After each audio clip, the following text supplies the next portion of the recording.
Welcome back to yet another Pantheon community watch party for the developer update stream on a Monday for what I think is the first time ever that we've ever convened on a Monday for a watch party.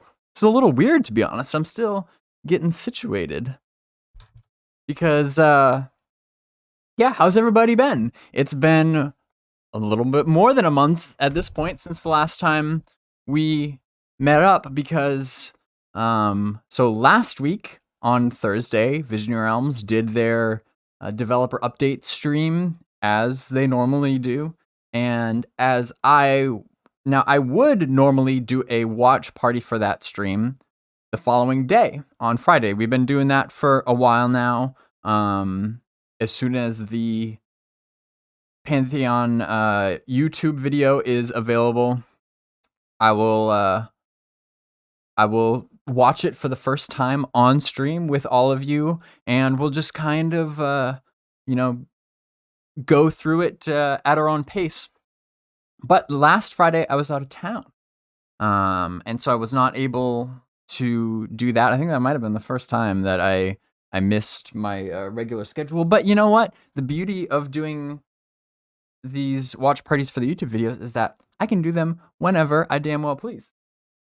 So we're gonna do it today. I just got back in town this weekend, and we're just gonna get caught up on a Monday because I still have not seen the video. It's completely new to me. This will be a fresh journey into the video. All I know is based on the title. It's Wild's End and Sevil Manor, or Sevil Manor. Some world building updates. It seems we've seen a lot of streams about the world building progress in Wild's End, so it'd be kind of interesting to see where things are at for that. So to answer your question, Grizzly, in chat, I just saw Will Baz dive through the content from last stream. I'm assuming you mean through the content from last stream. So yes, that is what we're going to be doing here today.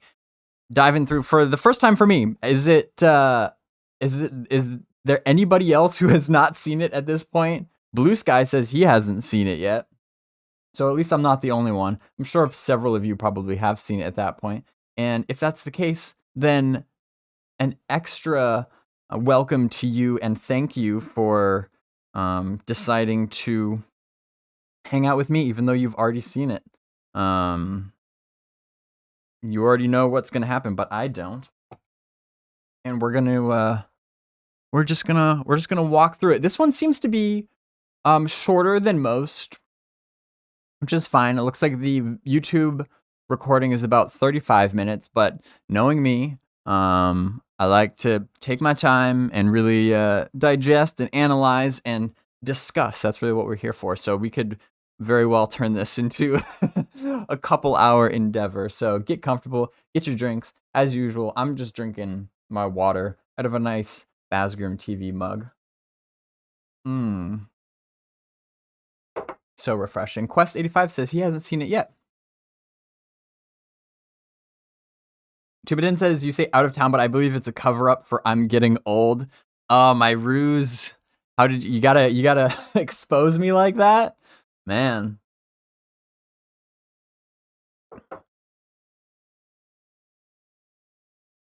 All right. Well, I'm gonna go ahead and dive in here because I don't see any point in waiting. I made y'all wait long enough. Let's jump on into it here. Of course, as always, we're gonna be playing Pantheon Bingo. You can, if you're in Twitch chat, you can type !bingo to get the link to your unique bingo card. Even if you're watching it on YouTube, what the heck? Go ahead, get a bingo card, play a solo. You can go to librarypantheon.com and in the directory, click on the bingo hall where you can get the links to the bingo cards there as well. And just play along with us. It's just for fun. When you get up your card, check off the free space here. You'll notice that the bingo cards have been updated since last time we played this. I noticed the past few streams we've actually been having a hard time getting any bingos, which is still fun, but obviously it's more fun if we get some bingos. So we reformulated. Obviously, it's still all kind of guesswork. We don't know what these dev streams are going to be about month to month. We've tried to pick out some kind of common themes and tropes that occur most frequently in the dev streams. Put them in these cards. So hopefully we have a better chance at getting some bingos, but who knows? Part of the fun is figuring out whether or not we're even going to get any bingos.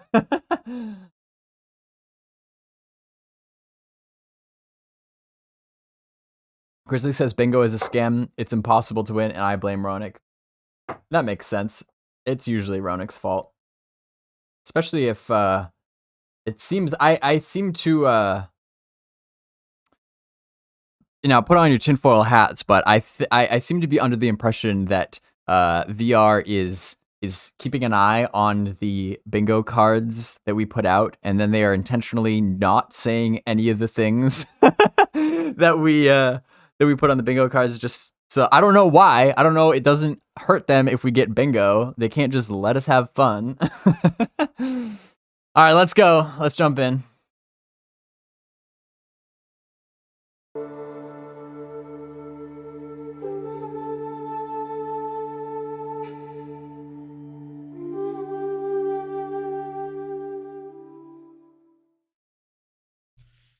Hello, everybody, and welcome to our October 2022 development update for Pantheon Rise of the Falling.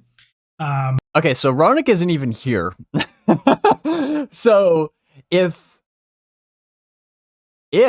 here's the thing, if we win bingo, if we do really good on bingo this month, then that will lend itself to the theory that it's Ronik's fault for us not winning. Let's just go with that. Let's see. Unfortunately, as you can see, I guess it's unfortunately, we'll say. But unfortunately, as you can see, my co-pilot, Ronik, is a bit under the weather, and he couldn't make it for tonight's stream. But don't worry, he'll be back on his feet soon. In his place, I've been fortunate enough to get a last-minute replacement in none other than our senior game designer, Adam Tehom. Does that count as a dead Ronik joke? He said he was not on his feet. That's kind of a joke. And you said fortunately or unfortunately.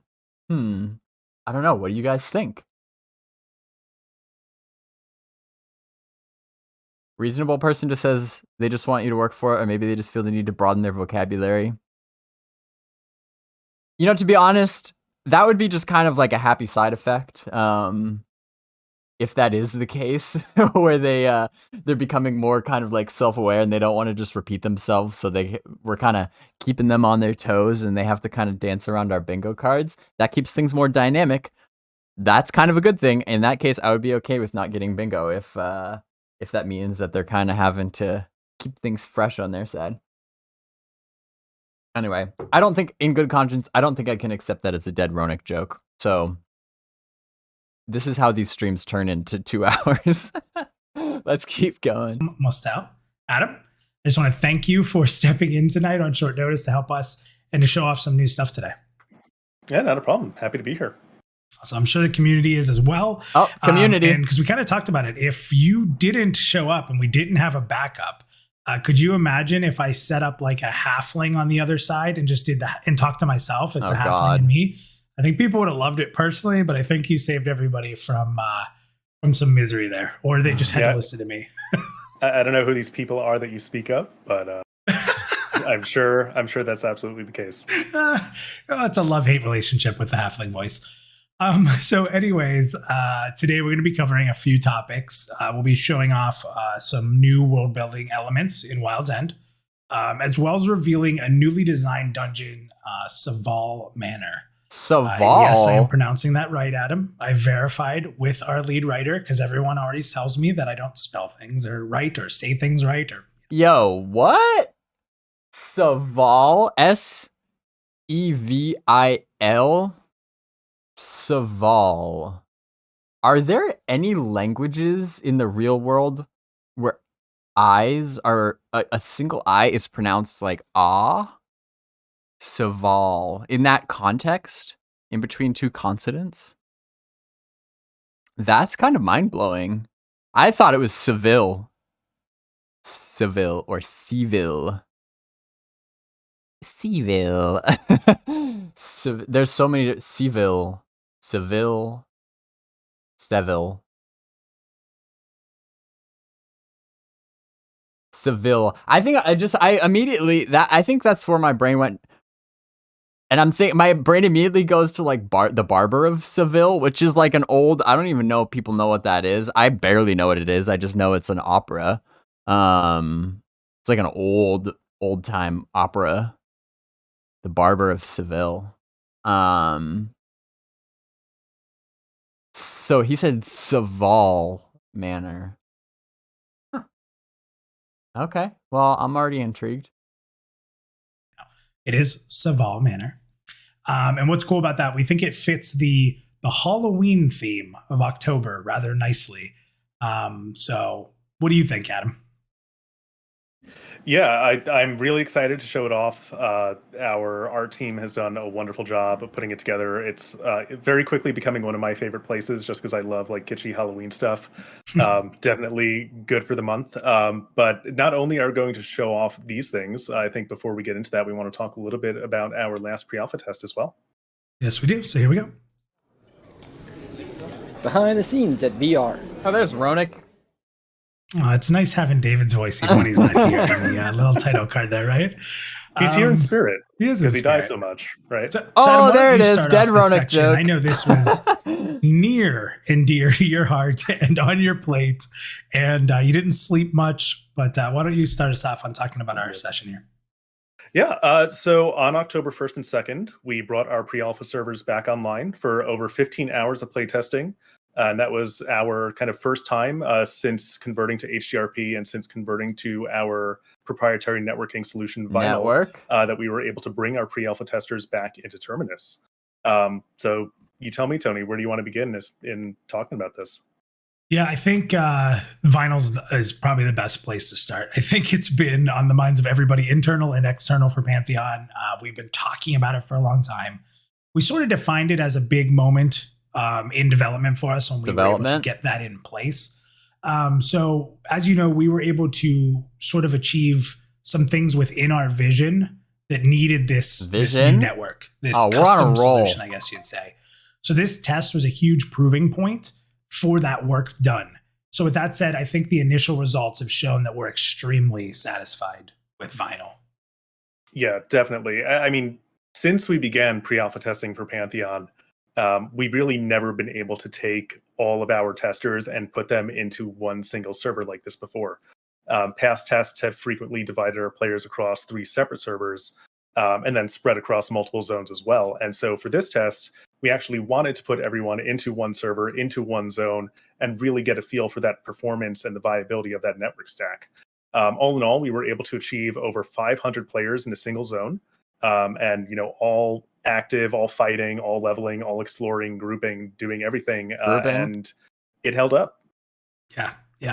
It was really incredible, actually, to see that many people together, especially when you're all starting, right? Like everybody's going into the starting area, they're spawning in their class trainers. And it was just really cool to see them all. So, few things. First of all, we're off to a great start with bingo. We're racking up the squares. I'm feeling good about this one. Second of all, I just want to underscore how unusual it is actually to have over 500 concurrent players taking actions in the same area in an MMO and it not just completely dying. I'm looking up a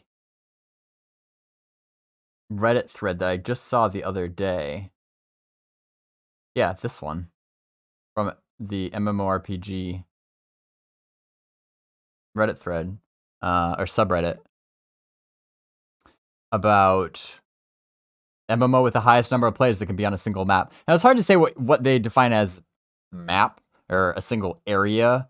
A lot of people are saying it seems like kind of 240, 200 maximum. You know, that's kind of the most that you can expect. EVE Online holds a record for the most concurrent participants in a multiplayer video game PvP battle at 6,557 participants. Dang. EVE is just wild.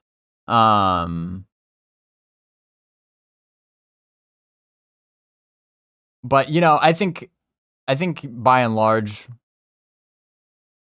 most MMOs, like you're looking about like in the 200 to 300 range is kind of the maximum of what you can expect before you really start to have like serious performance issues. So if Pantheon can indeed have like twice that many and actually run smoothly, that will almost certainly get people's attention. And I'm speaking like come alpha, when a lot more footage is being shown in game and the NDA is loosened and people can actually like start to talk more about this and show more of this, and you know, people can actually see that like Pantheon has actually accomplished something significant there, doing, you know, having so many more players in an area than the average MMO player would be used to, and still have it run smoothly. Like that's pretty cool stuff. All out in the world. I think it was. So thank you, Dylan. Dylan Landry pointed out the zone is big though, which is a great point. So, and that's why, you know, what people define as like a zone or an area or a map or a region or whatever, that is kind of subjective, and that's a little bit up to interpretation. Now, the zones in Pantheon, it's true. I mean, Pantheon now has a seamless overworld. So even in that case, what you consider a zone is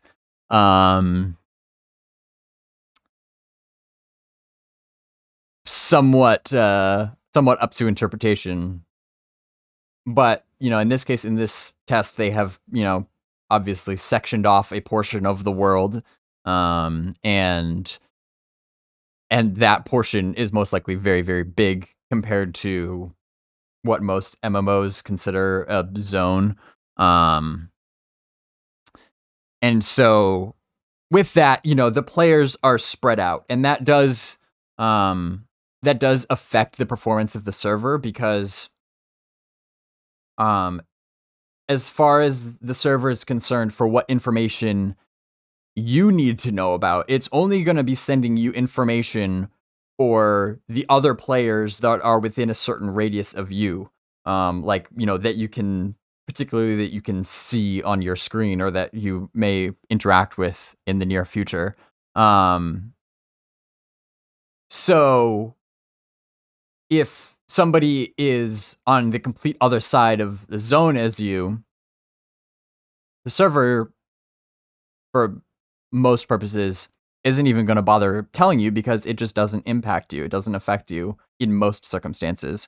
And so that kind of lightens the load of what the server needs to do, because it's not even going to bother updating you on what they're doing way over there. Now, it's different when if you have like 500 people, like all piled up on top of each other, all on screen at the same time, and so for each of those 500 people, it's also needs to update each of them with what the other 499 people are doing at all times, and so that's where it can, you know, that grows exponentially, and that can get kind of out of control and really bog the server down, but still though, with all that said, it does seem like Vinyl is accomplishing something pretty special in the MMO space.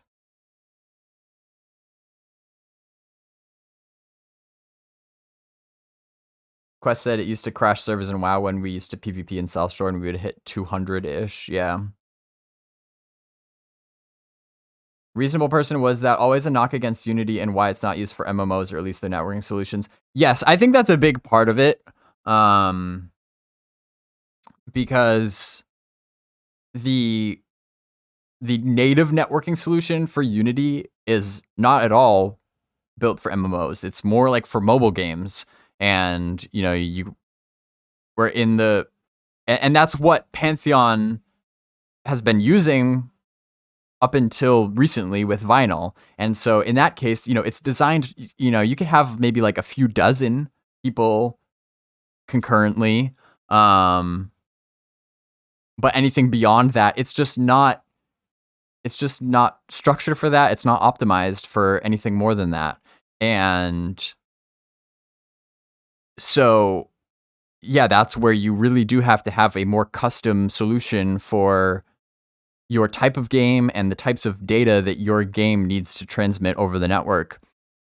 And now, again, you know, the average MMO player isn't going to really understand all the distinctions of that. And they're just going to see, oh, this game was made with Unity and it performs really poorly, so Unity must suck. Where that's not, it's not exactly how it works.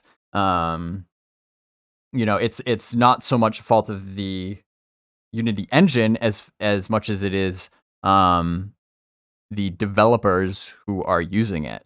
And so in this case, having, you know, to make their own network solution from scratch, yes, it's a lot more work, but it pays off. And in this case, it pretty much was necessary. Like, that is pretty much like the main roadblock. Certainly not the only roadblock, but I would say it was the primary roadblock that has been preventing Pantheon from moving into the alpha phase, because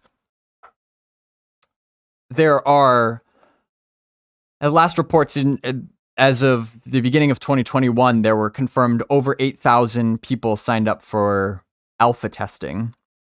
And that's compared to the 1,000 or so that were signed up for pre-alpha testing. So you're talking 8 times the amount of players, or really, I mean, really 9 times, because the pre-alpha people are also going to be in alpha. So you're at 1,000 roughly. I'm using rough numbers. If you have 1,000, then you add another 8,000, then you have 9,000 testers. That's a lot more work that your server has to do. And considering the server was already struggling with the load of the pre-alpha testers, bringing in 8,000 more testers was simply not an option. It would have been a complete and utter disaster from a performance standpoint. And if the server's crashing, or is just extremely laggy because the server can't keep up with the amount of activity that is happening in an area, you know, we've all been there as MMO players, and it sucks. It's not fun. It doesn't matter how beautiful the graphics are or how much time you spend on the combat system or the lore. If the game is laggy, you're not going to have fun. And so then what's the point? And so, so having a network solution that is custom built for your type of game, and in this case, your, you know, specific needs, Vinyl is, you know, it's a piece of technology that has already been licensed to other studios. That's confirmed. Quote unquote, a couple of other studios have purchased licenses to use Vinyl because it is, it's specific to Unity. It may be able to be used with other engines, but probably not optimally. It's specifically built to take advantage of Unity engine features, including Pantheon, but that can also be, you know, if there are other games that are built on the Unity engine in a similar way, they can also use Vinyl. So having that is just so key. I mean, it's so fundamental. And so that is why, you know, if you've been tuning into my watch parties in the past, I'm sure you've heard me say that is pretty much like the most important news that we can get at this point is updates about the status of vinyl, because that is one of the primary catalysts to moving the development forward. So yeah, definitely good to hear anything about that. The first time for me that I really felt like Terminus was like alive and it felt populated. And another thing I wanted to hit on was that in this test, we also found some issues. So I just openly talking about this, I think it was pretty cool. So we found some issues early in testing, especially on day one.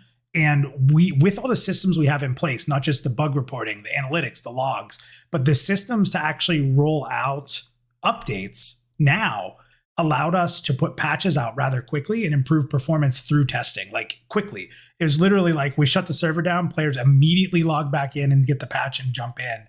And I think it was really cool because even more than that quick hot patching, so to speak, I guess you call it hot patching, the process was just quick and clean. And it was like, again, just simple. And it was really cool because I think in the past it was a very manual solution. So it would bring the servers down for a little bit for us to manually be able to push these updates and such. And it's kind of just a thing of the past now. It was just quick, and it was really cool to make those quick changes. Yeah, it's actually funny because we were so used to doing it manually. And so the very first time that we were going to hotfix, we actually said, hey, let's follow the same manual process. Let's manually bring the servers down, let it patch, let people come back in. And that went smoothly enough. Then the second time that we did that, we're just like, you know what? Let's roll it. Let's let it run through, see how it holds up. And it went perfectly.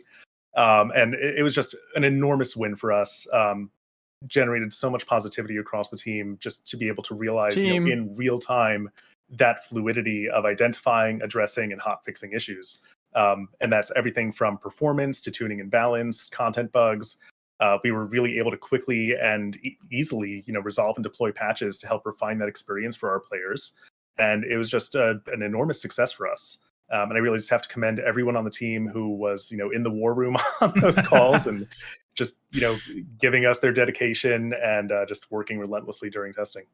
I'll say being in that room and making sure I wasn't bothering people was fun and chaotic, but it went by so fast. Like that was, we were on from morning to night, a large portion of the team, and it felt like, wow, it's over already. So the last thing I'll say about the test on vinyl is that, after those few adjustments, it was very stable.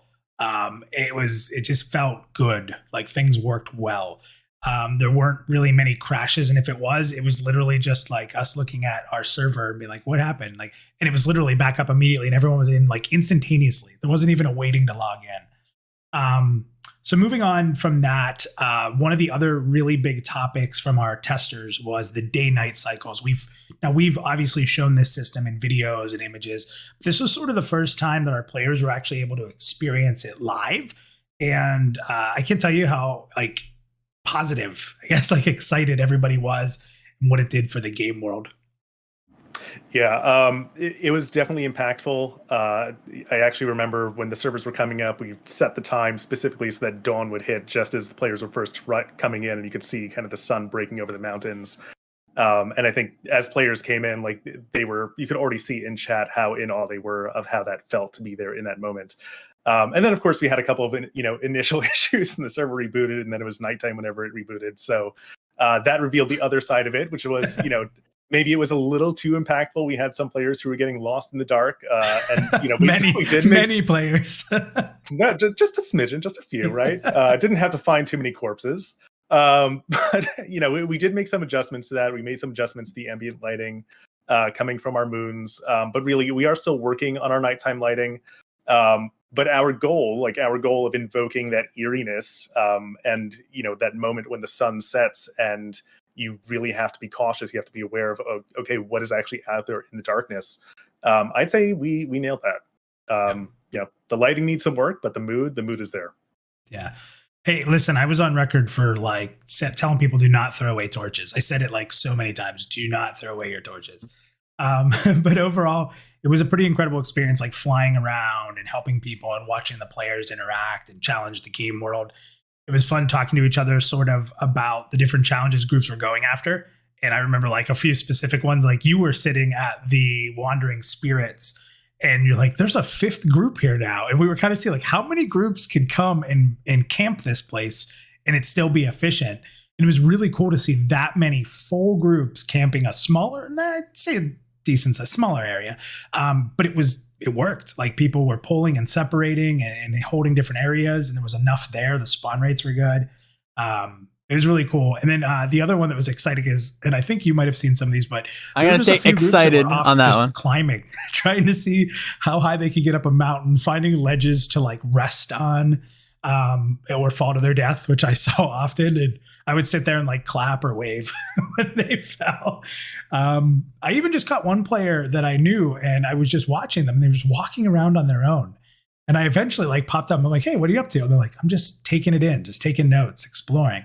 And it's just really cool to see this, like, these variances of play style, groups, solo. And wait, did he say explore? I feel like he's been dancing around this topic. I feel like he had to have said explore and all that. What are you up to? And they're like, I'm just taking it in, just taking notes, exploring. Yeah, exploring. Really okay, cool I thought to so. see this, like, these variances of play style, groups, solo, and it's just exciting to me. Yeah, I mean, there's this ecosystem to MMORPGs, and especially when you think of like MMORPGs designed in that classical social sense, that we really saw for the first time in this last test. We saw players out there tackling just these different activities that were suited to their play style, and in the process of doing that, intersecting with each other. In some cases helping each other, in some cases competing with each other, and it just really, it felt like what we were trying to capture. Even though, we still have a road ahead of us, just to feel that in that moment was super special for us and something that the entire team is celebrating. And then even to see, at the end of the session, our players came together on their own, right? This was not a GM event of any kind. It turned into a GM event. It did, yeah. But, someone in out-of-character chat shouting, hey, let's go raid, one of these new notorious denizens in Thronefest. And all of a sudden, at the end of the test, you've got hundreds of players who are coming in. It was crazy. Yeah, in this user-generated content, right? Which is what we love to see. And it was just, it was phenomenal to see, both from how the players approached it, but then, of course, the fact that the server actually held up for it as well. Yeah. See, that's key. That was a nice touch. So if there truly are hundreds of people raiding a single NPC, even if it's not an actual sanctioned raid, but it's just kind of a player sanctioned raid where it's like, if there's some really notorious boss or something that's given people trouble, like that's one of the best parts of an MMORPG, in my opinion. It's like the classic Terra Firm sleeper raid in EQ1, which is one of the most legendary stories you'll ever read about an MMORPG, where players just decided on their own will to just band together in insane numbers and take down an NPC that people thought was unkillable. And so if you can actually get literally hundreds of players in that, all converging on that one NPC, that's what I was talking about earlier, where like there's a big difference between 500 players spread out across the zone versus 500 players all on top of each other. Even if it's like 300, 400 of those players, if they all truly did kind of converge in one area and the server didn't crash, that's pretty special. Like that's exciting and has a lot of really cool implications about, then what can you do with actual like sanctioned raids or GM events. And now we know that Pantheon has not announced any like sanctioned raids of that scale, whether it be overworld or dungeon raid bosses. They will be designed for either 12, 24, or 40 players. But at the same time, it's very clear, and I think Jabba has even said as much publicly, that that those numbers are not due to network limitations, but rather for design limitations. That's just how they're designed. And you know, that's a whole other conversation, because you know, if this is like a raid that you're going to be doing regularly, as opposed to this, which was just kind of like impromptu, just for fun. But if it's like an actual raid, there are other more like kind of design issues with having raids that are designed for like hundreds of players. Not to mention the fact that like if you're just one of even 100 people,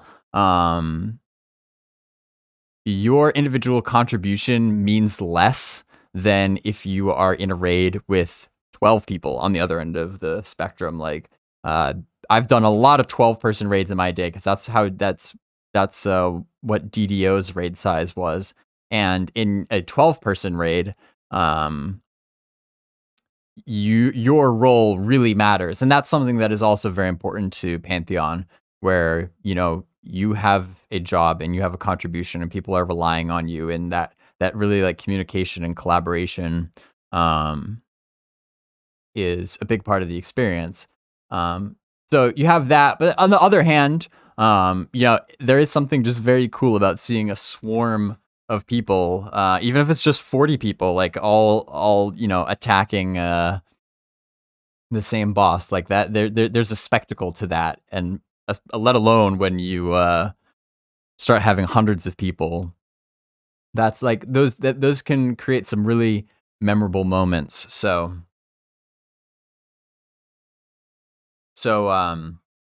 yeah, if you can accomplish that without server crashing, like that's some good stuff right there. Also, off topic, looking at my bingo card here, we're doing pretty good. But the pre-recorded voiceover, now if you remember, when they did that cutaway where it was Ronik's voice doing a pre-recorded voiceover for the title screen, where it's like behind the scenes, right? Where was it? I don't know. You know what I'm talking about, though. That's technically a pre-recorded voiceover, and I'm tempted to just take that.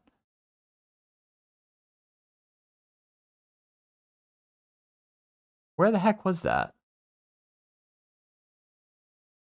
Oh. It doesn't matter. You saw it. The players approached it, but then of course I'm taking the it. server actually held up for it as well. Yeah. That was a nice touch. So just super excited by that. Yep. Yeah. So just to kind of wrap that up, thank you to all our testers for the time you put into the most recent test. We're combing through the notes still. I mean, we're going to be combing through. We got the patches. We're going through finding bugs that were identified. We're making adjustments, performance to improvement in gameplay, and we can't wait to get that world up again running for everyone once again here. Yeah. So. Rambo Part 6 asks, I hope boxing isn't something they want to allow. Have they spoken about that? Yes. So, let me introduce y'all to the Library of Pantheon, where we can go and see. And if you ever have any sort of question, have the devs said anything about fill in the blank about the topic? Go over to Library of Pantheon. And now I pulled up the Great Hall automatically here. This is the homepage. If you've never been, go visit, check it out, see what we got. This is a website that I helped design with some other knowledgeable people in the community to compile all of the information that Vision Realms has put out throughout their development process. And we've got, like, for example, we got the most recent content calendar here on the homepage as well. So you can see right now, we're watching currently the developer live stream. This was released on October 13th. And next week, by the way, we have the Parting the Veil live, actually, which is now this week on the 20th in just a few days. So as a side note, I am going to be doing a watch party for that as well day after. So this Friday, we're going to be grouping up for another watch party, 2 in the same week. And I have never done a watch party for Parting the Veil Live. That's like a pretty new show, so that's exciting. But anyway, so there's some general information on the homepage here, but if this Great Hall, this is the main compendium of all the information that Visionary Realms has put out. It's in reverse chronological order, starting with the most recent, but you can skip around to all the different years here. But what this allows you to do, and it's all laid out here, you can search for a particular term and skip to all of the times that they have, the devs have released information about that topic. Now, if you don't know what topic to look for, you can use this search guide here, which is very helpful, and it will open up in a separate tab so that you can kind of keep this open and then go back to their tab and do your searching here. But on the search guide, it shows you, how to conduct a search and gives you some tips and stuff. But there's also, if we jump to this glossary here, this is a glossary of terms that the library uses for labeling information about certain topics. And if I remember correctly, under they're organized alphabetically by category. And so under the community category, we see there is multi-boxing. So that is the exact term that we're going to want to go over here. And we're just going to start at the top of the Great Hall. I'm just going to type in multi-boxing. Boom. So we only have 4 results. So it's actually something that they don't talk about all too often. But the first result is always going to be the most recent because they're all organized in reverse chronological order. And so we just click on this. We're just going to answer your question right here. Of course, we're going to get an ad.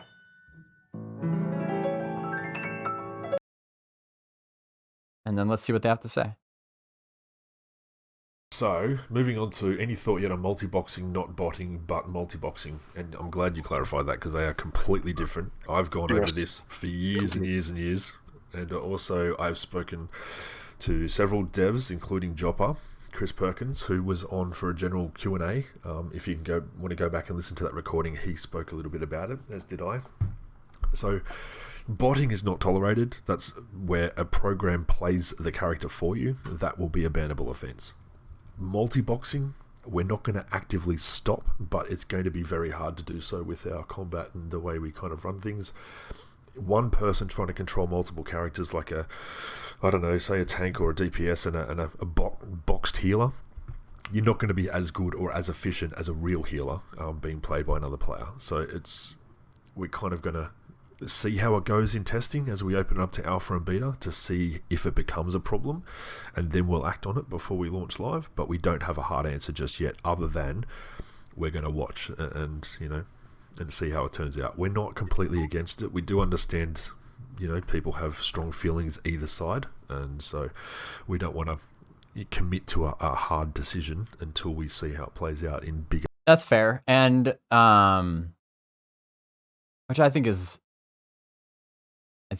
I personally hope they take more of a active stance, which I'm remembering as he's saying that he talked, like Kilson said in that clip, he had talked about to Joppa about this before, which was we go down to the next, we use these arrow keys to click between the different results. So the next one is from October 25th, 2019.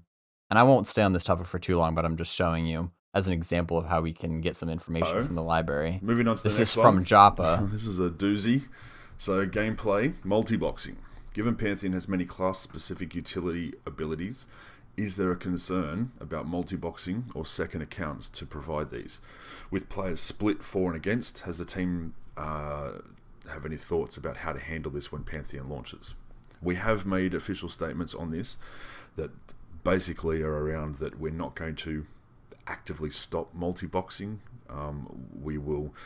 It's going to be difficult because of the way we set up with our classes and abilities.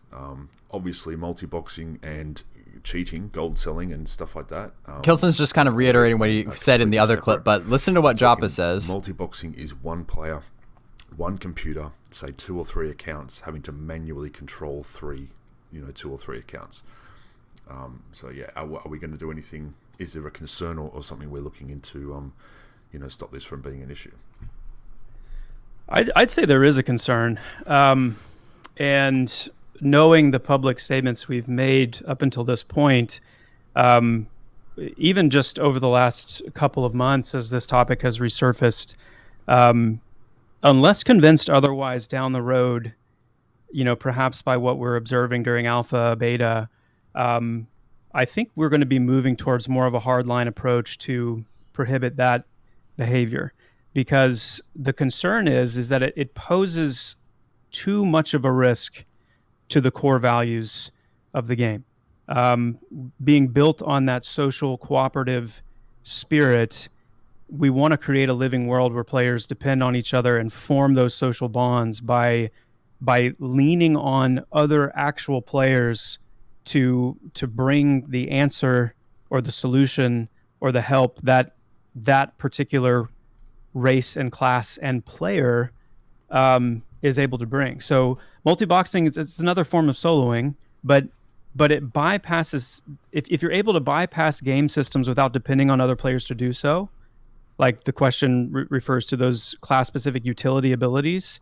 If you're able to just have a pocket druid to build your bridges and a pocket rogue to drop your ropes, like, I get where that's attractive on the soloing side of things, but it goes against the core convictions of building a living world where players are building these social contracts because they depend on what each other bring to the table. So while this is not an anti-soloing sentiment, because I mean, again, I would much rather see soloing itself promoted and made more room for soloing than I would to see multi-boxing being giving a nod to multi-boxing, which I mean, we all know too that saying we're not going to stop multi-boxing is the same thing as saying, yeah, go ahead, because if you can multi-box and no one's going to stop you, then that's what you're going to do. So anyway, that's the current stance on that. We will be.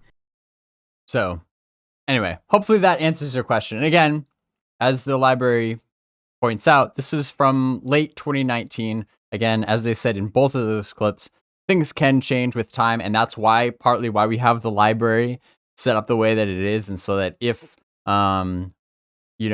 more recent information is released where they kind of like revise that, like further down the line when it comes into alpha or beta, we're going to keep adding any information that they release to this, and the most recent will come up first, and so whether or not they happen to adjust their stance on that, you'll be able to find it there. So again, head over to the library if you want to learn about things that you may have missed that the developers have said so far, because there is a lot. But this stream is not specifically, we're not talking about multi-boxing, although it does kind of tie in what we were talking about before. So even if you can have 300-400 people on screen at the same time, characters, even if you could have 100 people each with their other box account right next to them, even though you could do that from a network perspective, doesn't necessarily mean you should do that from a design perspective. So anyway, with all that in mind, let's get back on track. Chris Kane, man, thank you for stopping by. Good to see you. I haven't seen you in a while. Hope you're doing well. Hope you will make some more Pantheon lore videos in the future. Because personally, I always really, really enjoyed them. So, but either way, thank you for stopping by and saying hi. We still have quite a bit of time to get through this stream. Cool stuff, Adam, for sure. Yeah, and for those I told you I was going to take my time with this one. We're going off on all sorts of rabbit trails. who weren't able to be part of this test or who just want to relive their glory, we're going to talk a little bit more about what went down and how we're responding to some of the feedback that has come through in our next producer's letter, which will be coming out at the end of this month. But since we're talking about getting Terminus back up and running, I do want to let everyone know that we are already eyeing our next test date. And I think it's going to be a lot sooner than anyone's expecting. I'm not going to say when. Pretty much where I'm going to leave it. But I think people will be excited to hear that we're looking at a very, very tight timeline.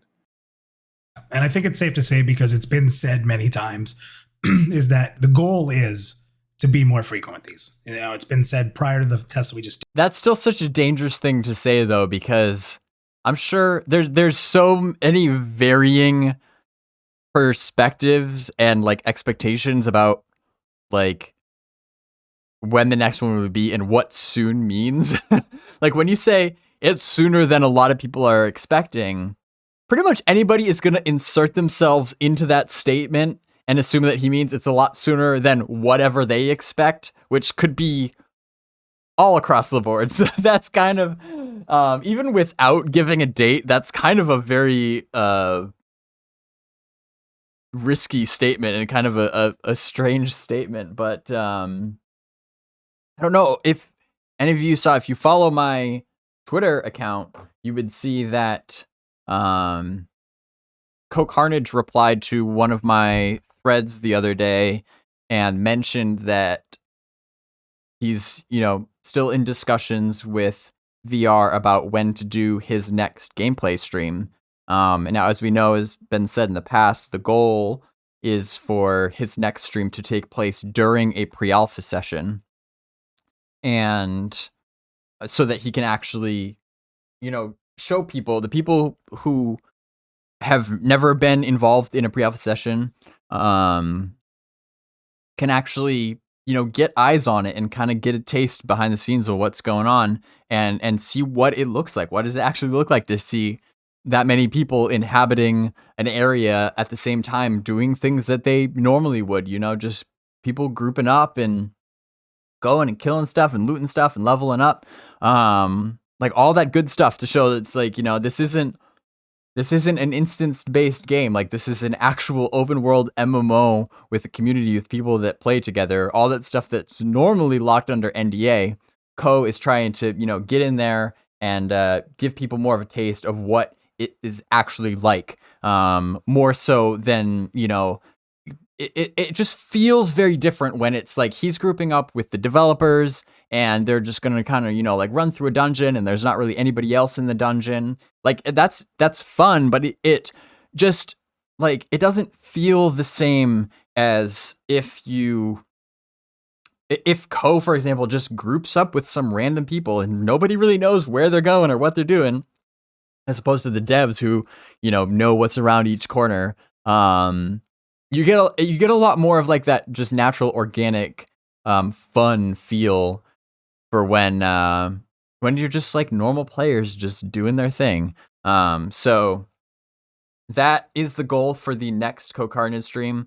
And he said in his tweet that they're currently targeting the middle of November or end of November. Actually, it's just that I don't misquote him. Let me see if I can let me pull up the tweet. It was not that long ago.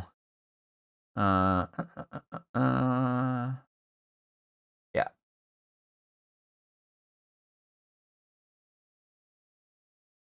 So, shooting for mid-November from the devs last I heard. They're finalizing some things before we dive in. So, I am, putting the pieces together here, kind of assuming, again, it's dangerous to assume, but I'm assuming that what they're referencing here is that the next pre-alpha session is, at least they're targeting mid-November. As we know, that doesn't necessarily mean that is when it's going to happen,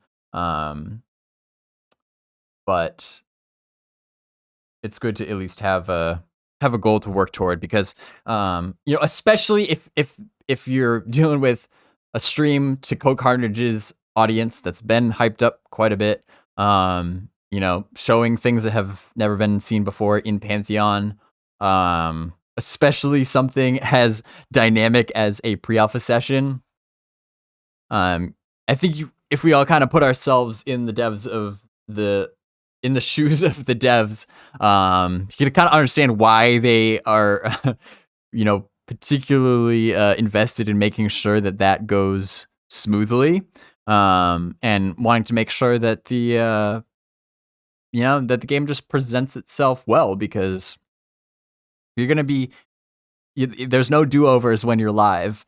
And so things like if the server is crashing frequently, they want to make sure that they get that out of the way. I'm sure that's what Co is talking about when they're like finalizing some things before they dive in, is making sure there's minimal amounts of bugs and performance issues and things like that, so that when they do actually let Co in the game, hopefully it will go smoothly and be an enjoyable experience.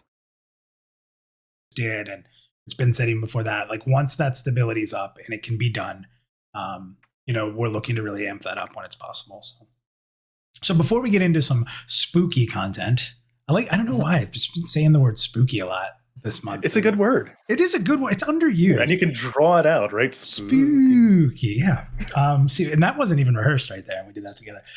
So before we get into the spooky content, I just want to thank our community once again for all the support that you show us on a daily basis. There's a lot of work that goes into this stuff, especially this PA test that, Adam, and you were right at the forefront of making this even possible.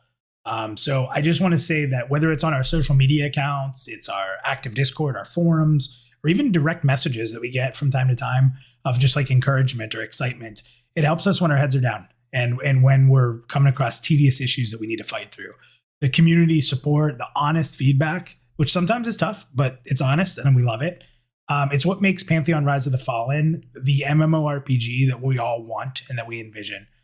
So if you'd like to support the development of Pantheon Rise of the Fallen, remember we are a crowdfunded game. Check out our pledge offerings and the various amounts that you can do it at on pantheon.mmo.com, pantheonmmo.com/pledge. So thank you guys for that. I don't have that on my bingo second card. segment. What do you think?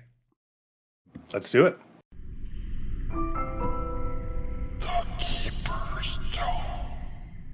Are we going to get some lore? All right. So October is the month of scary movies, ghoulish costumes, and eerie fun. So we wanted to do something to kind of complement the holiday and the month. And luckily we have just the thing. Yeah, so lately our lead writer, Justin Gerhardt, and wow, I cannot even say this word tonight. Our environmental concept artist, Brett Knuckles, have been collaborating on the visual development of a dungeon that we are highly anticipating. Speaks to a lot of things that we love. Again, that kind of spooky Halloween theme. So let's kick it off and introduce everyone to Sevil Manor. Here we go. Sevil, I can't get over that. The greatest terrors of the mind often lie in what we cannot see. And the annals have thrown Fastian nightmares, however. And that's bingo for the first time in a long time. Sorry to interrupt the free. Sorry to the abrupt cut off for those of you who are like really, settling in, getting really excited about like, we're gonna get some nice lore. We're just gonna like really get in the mood here and I got bingo. I'm just sorry. I'm really excited. Working as intended. All right. And I can get, if they say passion or craft, I'm lined up for another one. So now we go for more bingos. Am I the first one? I haven't seen anybody else in chat say that they got bingo. Am I the first one? That's like a legit bingo right there. Verified. All right. I'm sorry. I'm not going to interrupt. I'm not going to interrupt the lore segment anymore. Get your headphones on. Get yourself a nice warm drink. Let's go ahead and see what we have to say about Sevil Manor. One dark silhouette remains visible to this very day, lingering in the memory of anyone who's seen its shape or heard the tale of its undoing. Once the shimmering jewel of a noble family, the Sevil Manor hosted regal galas and parades of foreign guests. Fortunes were made and lost in the clandestine black rooms. Legacies forged or swept like dust to the floor of its cavernous ballroom. For a time, the family stood as the envy of the Court of Lords, though that time was short-lived. The manor was set to host the coronation of a king before the treasonous crimes of bribery and blackmail were uncovered. The Sevils never recovered from this public shame, and over decades, the resplendent manor fell into a den of depravity. Having oversight of the farmlands of the Foreland outside Thronefast, the family's twisted ambitions began to demand unreasonable excesses from its laborers. While the noble houses used skills of commerce or war to excel, the Sevil family were adept at extortion and manipulation. They soon had nearly every landowner in the Foreland pinched between their own sins and the Sevil's greedy thumb. Over the years, this grew from skimming profits to forced labor on the manor to, well, things difficult to imagine.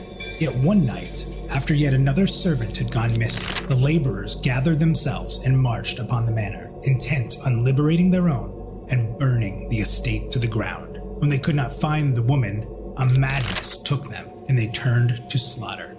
Room by room, they carried out their called justice, till the walls were stained from the wounds of the dead.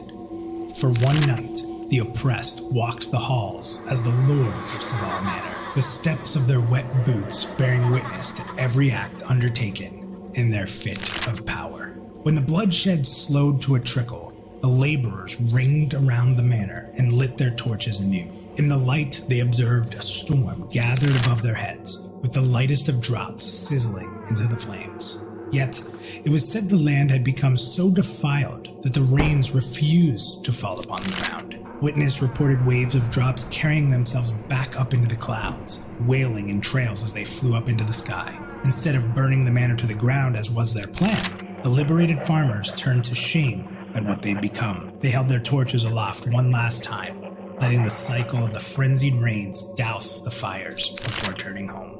Of course, this tale seems rather poetic fancy, the exaggerated myth-making that inhabits conversations when in truth it is too costly to afford. So too are the stories that something Sevil yet lives in the manor, a sight that many have claimed yet far too few can describe. The rains fall on the grounds the same as anywhere else, suggesting that the story might have been a bit more lie than truth. Members of the Sevil family were tried for their crimes and banished from the empire, while oversight of the farms returned to the crown. Yet one truth stands amidst the fall of this ignoble house. No matter what the rains did that day, Sevil Manor ought to be burned to the ground.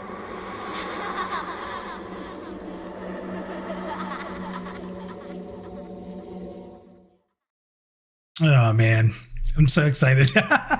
When I see that, I had to end with that hedge maze because it's like, oh, I can't wait. I just want to be in a hedge maze in an MMO.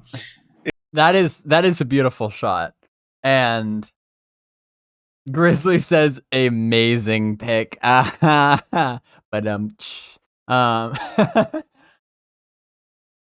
so yeah, obviously, as people are pointing out, very obvious nod to Unrest from EverQuest, the Estate of Unrest, which, in my opinion, is Unrest is the best MMO zone ever created, in my opinion. It's just fantastic. And so I think I'm not surprised. I think it's a little interesting that they decided to kind of what's the right word? Have such a on the nose representation of it in Pantheon. And like I love the haunted house aesthetic just in general.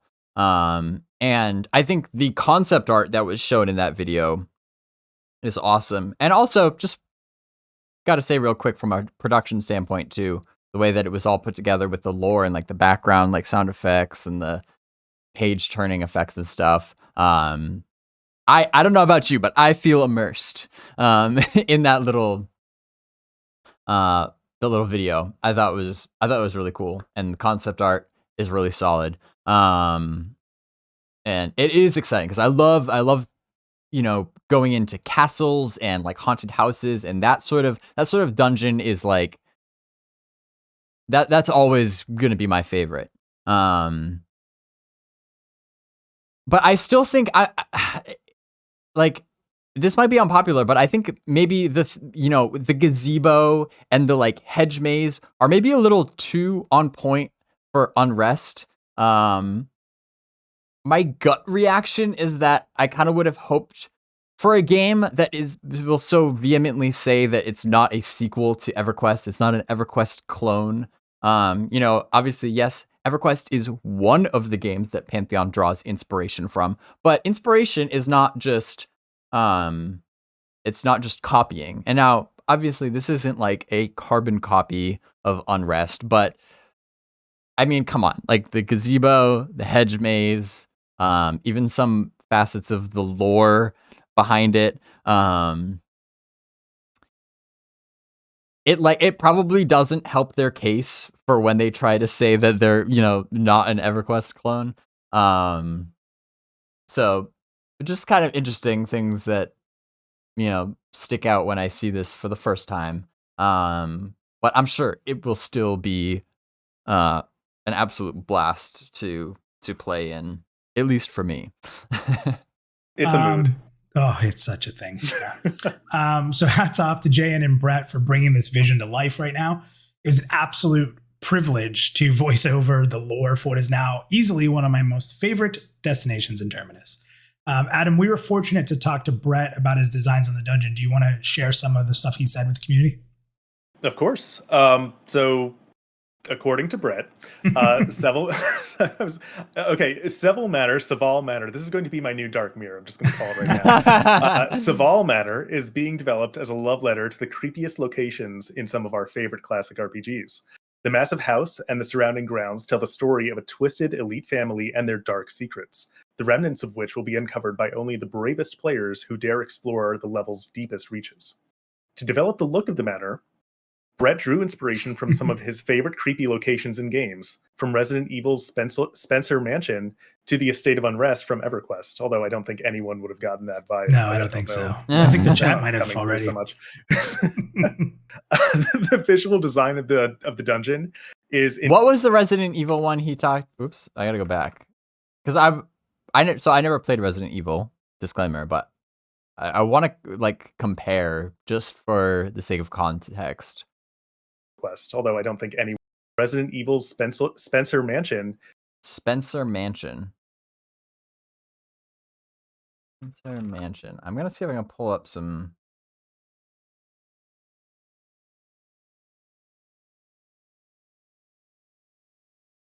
Okay.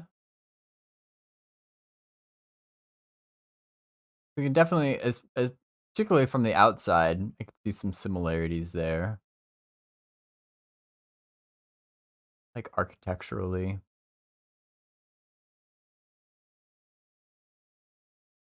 I can definitely... Yeah, I can definitely see some of the vibes there, but at least seems first impression to be more heavily influenced by Unrest. But let's continue. Let's not judge too early. To the Estate of Unrest from EverQuest, although I don't think anyone would have gotten that vibe. No, I don't think so. No, I think the chat might have already. So much. The visual design of the dungeon is intended to invoke the lavish, extravagant lifestyle of its former inhabitants, juxtaposed with the decay that has crept into the house since their untimely passing. But don't assume that the manor is totally abandoned. Some ghoulish new residents have moved in since. Yeah, he goes on to say that one of the most fun aspects of working on Sevil Manor was looking for ways to express the history of the lore of the house through environmental storytelling, which he loved. That's what he does, and he's great at it. The visual design of the level is intended to invoke, again, that lavish lifestyle we were kind of talking about. But yeah, it's just on the technical side of it. He created the images using a mix of 3D and 2D elements, and used Blender to model the base elements of the environment, and then for complicated interior shots. It's cool because what Brett does, a lot of people don't know, he was brought on for 2D environmental, but he does a lot of 3D work, and it's incredible, right? You've seen it. Oh yeah. Well, it's incredible not just because of how it informs his art, but even from a gray boxing perspective, right? We can very frequently take those assets and plug them in and use them as our gray boxing assets. It's amazing. He's such a fantastic contribution to the team. I think that's it from Brett. All right. Well, we hope you all enjoyed this look into Sevil Manor. And thanks again to Justin and Brett for their contributions to this section of tonight's stream. But now I think it's time to move on and take another look at Wild's End. Let's go. That's right. Okay, so we're going to show a couple things here before we get into the new footage, and I'm excited to show that. But let's just do a little history, right? So about a year ago, this is before HDRP. So again, a year's not that long ago, but about a year ago, we revealed the Wellpond to everybody, and it was a lot of excitement around it for what it's going to do. So first, what I want to do is just remind everybody that this is like less than a year ago. This is what it looked like, right? So this was, and again, people were excited, basically showing like this was going to be an explorable region that was going to be about depth, right? Like about being able to go down below the crust, because Pantheon's built that way, right? We're built to be able to go extraordinarily high vertically and extraordinarily low through the ground. And that's what we want to really emphasize when we're world building. So that was the clip there. Adam, we have something else to show here too. Let me prep that up if you want to talk about it. Yeah. So when we first were showing off Wild's End in this gray box state, we also showed this piece of concept art that's been talked about quite a bit since. And so this is just a view of how our artists were originally envisioning the space. And so this just kind of gives us that sense of where we were hoping to take it. Yeah. And again, it literally in our Discord a day ago, somebody linked it and they were talking about it just because of this idea of this downward underwater, danger. So without further ado, I think it's time that we show the world where we're at with it.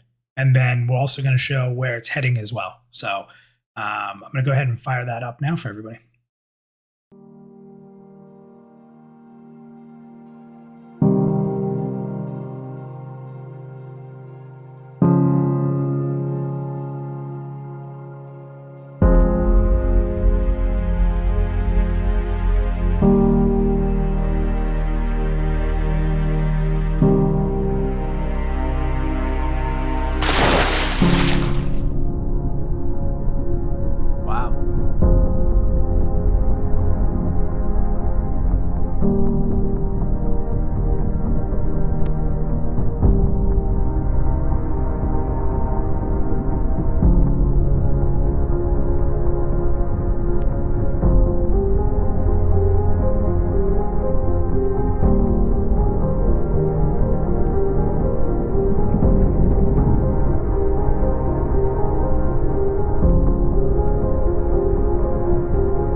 The halfling.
Whoa, there's like temple there. Some ruins at the bottom.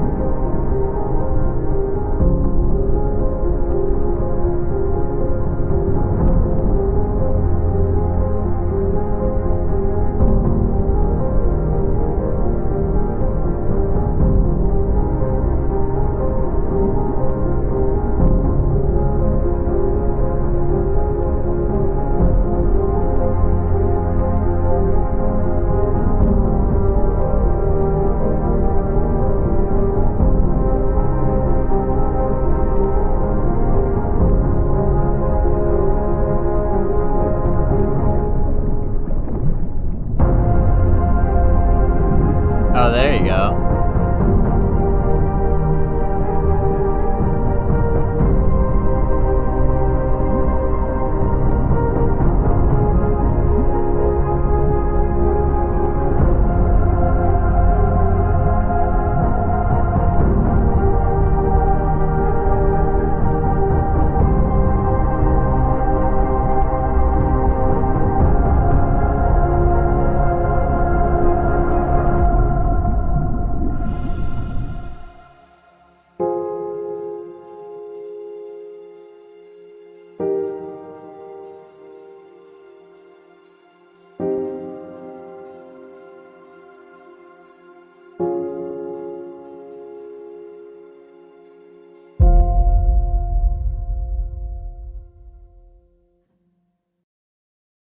All right. So really excited to show this off. I have to say, flying around the current state of Wellpond was incredible. It's such a massive area with such a high level of depth below the surface of Terminus. You get a small taste of size in this video. If anyone caught it, I saw it was in the chat there, but there was a halfling that was standing on one of the ledges just to show you how big the area was. But as I was flying around doing the video capture, and no, not character flying, but flying around as a dev and capturing the footage, just again, really cool. There's so many pockets and hidden areas down there and just kind of danger at every turn. Adam, what are your thoughts on it? Yeah, I mean, we definitely want the Wellpond to be this memorable, if somewhat disorienting, underwater experience that just really showcases some of those extreme depths that we want to explore. And one thing that I do want to call attention to is, so what everyone just saw is without that depth effect turned on, right? So when that is turned on, you will see, the light is fading as you're going deeper and deeper. And that's just not something that we had for this particular video.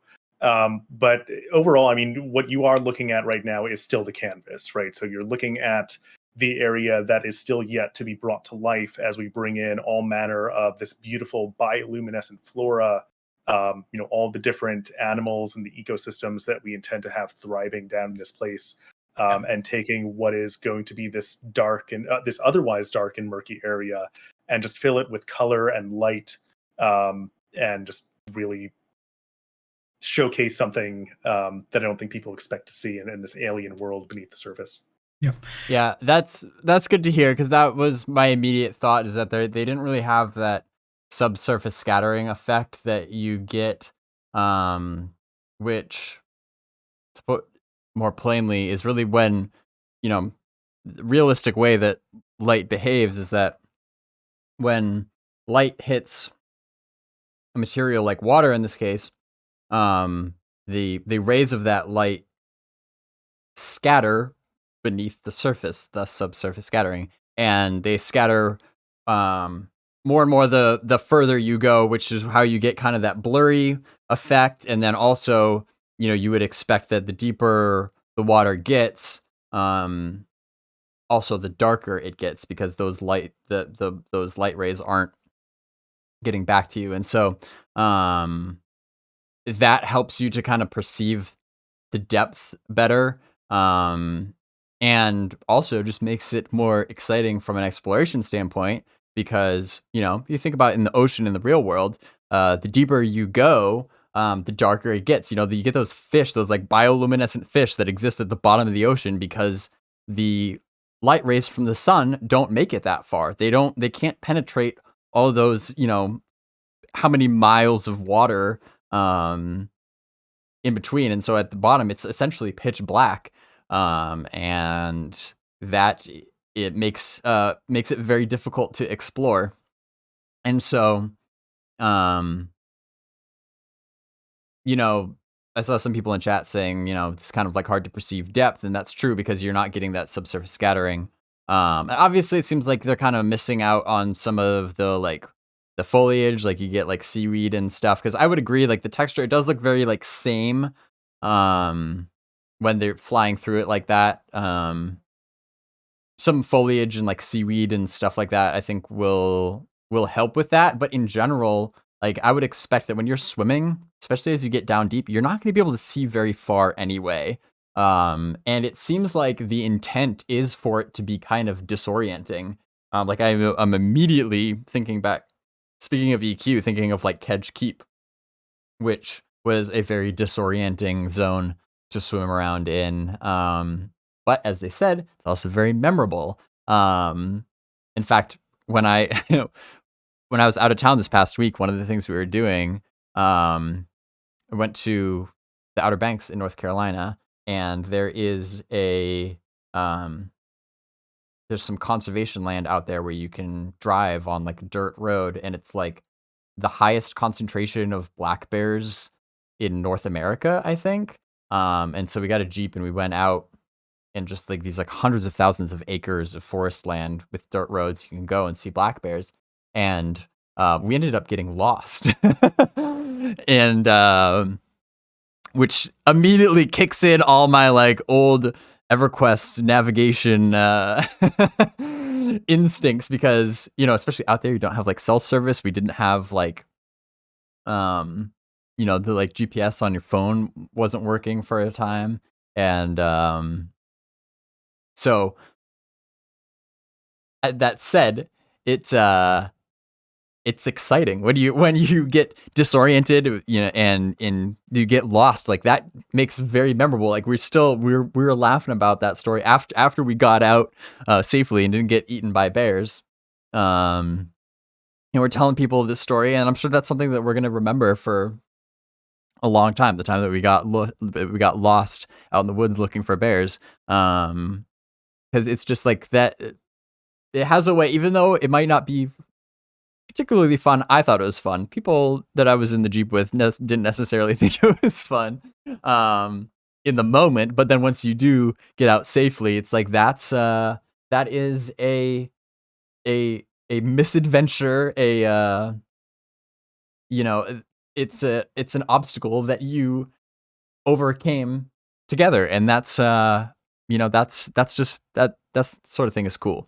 So I think it is smart to design some zones, certainly not all zones, but design some zones that are just ruthless and will, you know, almost guarantee that you will get lost. And when you're underwater, you're dealing with, you know, all that, like that implies, like that even escalates the risk even more so, because like if you die in the Wellpond, and certainly if your corpse like sinks to the bottom, like that's going to be hard to get back. And so all these sort of things are going to be cycling through your brain as you're trying to figure out where you are and how to get around like that. Yeah, it gets the blood pumping for sure. And so I don't see it as a problem if it's, you know, this like giant hole with all these, you know, these crevices and stuff that all kind of like look the same. Because that's probably the point. It seems like an absolute hellish place to be, and no doubt some really interesting stories are going to come out of that.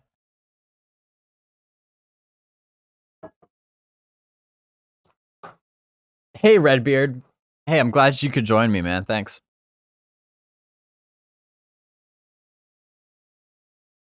So let's so Wellpond obviously not complete, and again, going back to the Library of Pantheon, so I'm gonna plug that when I can. One of the other things that we have is this alpha tracker, which just keeps track of the current status of all the items that are on their to-do list that need to be complete in order for the game to be considered ready for alpha. One of them is swimming, and we know, looking at the alpha tracker, that swimming is still under the to-do category.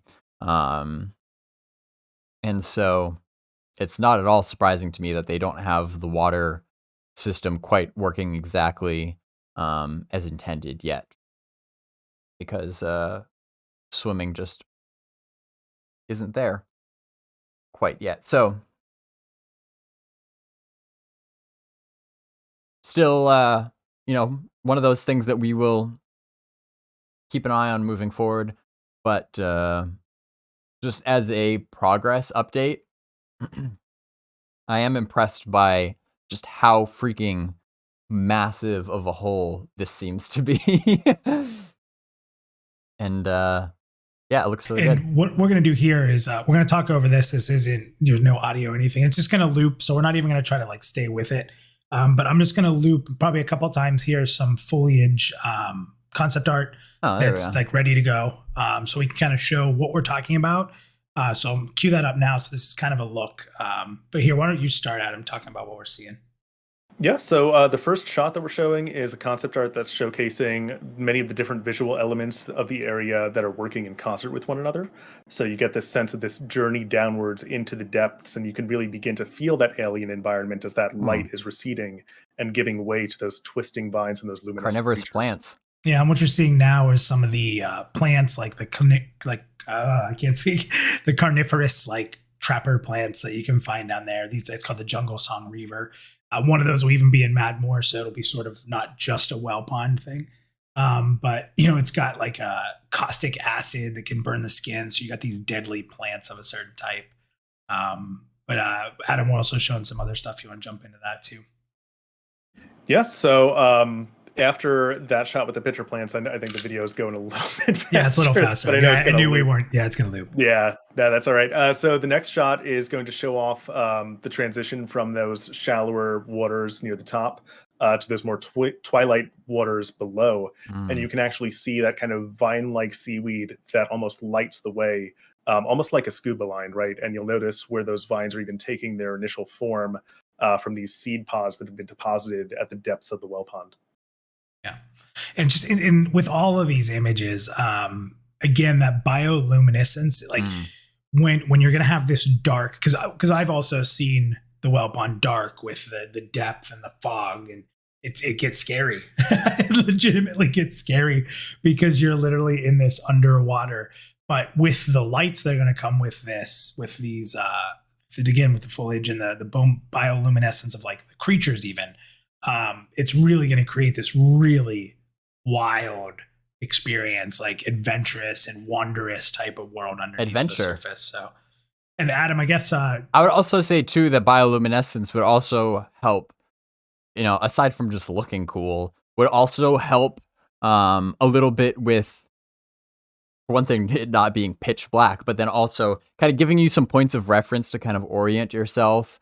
So you can perceive depth and distance, like which way's up, which way's down, things like that, which I think is kind of a cool way of doing it when you're navigating in three-dimensional space like this. Like, it's not like, a map's not going to do you any good when you're dealing with this like pillar of water.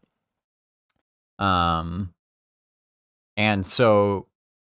hopefully there will be almost kind of like landmarks, like recognizable landmarks, even if it's like something, even like a unique plant or something that's only exists in one spot of like the wall of the Wellpond, that would kind of help you navigate. I think that would be really interesting, because again, it's not like you're just on the overworld. Although I guess even in the overworld, you're navigating three-dimensionally with the climbing system and on mountains and stuff, but swimming is like it's kind of its own separate beast. And so it would be cool. Obviously overworld, you have your typical landmarks and stuff. You say, hey, like, meet me by the statue or whatever. Hopefully there'll be some things like that in this area as well to aid in the orientation. Obviously, like I said, still, should be fairly challenging. And those are the sorts of things, though, that it's kind of rewarding, where as you start to spend more time in that area and learn and be like, oh yeah, that I recognize that thing. I know where that is. And so, since I know where that is, then I know I need to just dive down a little bit more and then go this way. That can, reward the players who have invested the time and the risk in learning about that area. So that can be a cool way of handling that as well. Jan threw that last one in there for us, the creature. The baleful snapfish. Yes, the ill-tempered aquatic denizen of the Wellpond. I love Jared's descriptions for these things. He is such a creature connoisseur, and it just speaks to me so much. But yeah, he has this nice, powerful beak-like tooth that I'm just imagining. We'll probably one-shot some halflings, right? I think that's totally fair. It's always halflings. I guess it is in Wildlands. It's fair. How about one-shot Darkmere, right? Yeah, they get a bonus to all water-breathing creatures. Awesome. Well, thanks everybody for joining us on this journey. In closing, I just want to thank everyone for joining us for another development stream. Thank you to our VIP pledges who helped us with some major testing, as we talked about at the beginning. And be sure to join us next week, because I will be sitting with Chris once again for Party in the Veil Live, Chris Perkins, for those that don't know, to discuss. We're going to be discussing unique items and abilities that are tied into the adventuring sphere. And that should be really exciting, and talking about some really special stuff, which is cool. So, yeah. And once again, don't miss our producer's letter and more coming up in our newsletter at the end of the month, particularly for those who are eager to hear about what goes on in our pre-alpha tests. We actually have a fun feature. Tony, I think this was actually your brainchild, right? We're going to be highlighting. Actually, it was our fallen co-host, my fallen co-host David. Actually, really had a great idea. Yeah. So yeah, I don't mean to jump in on you there, but yeah. So we reached out to a bunch of our PA testers. We got quotes, stories, screenshots that they took. And we kind of put together a really cool article where you'll be able to see some screenshots of their adventures and stories of their adventures and things they discovered, and just kind of the feeling of playing. So it's going to be a fun article, I think, this newsletter that people will enjoy for sure. Yeah, I'm excited to see what they've come up with, what they found. I know even stalking players, I'm never going to catch everything. So always fun to hear the stories. Yeah, for sure. So last, don't forget to check PantheonMMO.com for any news, updates, or opinions to help support the development of the project. Thanks to all the followers who comment again and share the information about Pantheon across Twitter, YouTube, Instagram, all of them, all of our different social media. And if you haven't joined any of those platforms yet, join them. Join us on there and share it out to friends and family and loved ones and chat with us. So once again, Adam, thank you. You saved everybody from having to deal with me alone for an entire stream. We all love hearing from you. We love your excitement. We love your knowledge. Thank you so much for joining us tonight. And everyone have a great night. Yeah, thank you for having me. Have a good night, everyone.